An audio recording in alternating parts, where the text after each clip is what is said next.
Hey guys, so ito po yung sinasabi kong ilog na malapit sa bahay or kawa dito sa Japan. So tinabasan ko yung pababa dito. So yan. So kung nakikita nyo yung maliit na bundok na yan, nasa kabila niyan yung property na nakuha natin. So lumiban lang tayo ng konti. And ito po yung papunta sa ilog. So nilinis ko lang yung daanan ngayon.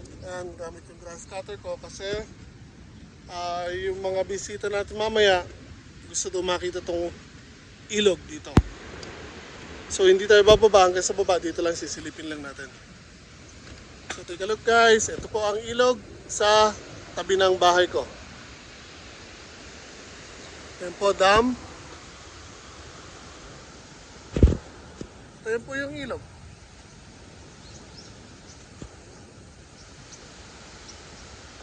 So nakikita nyo dyan, may malalim na part dito.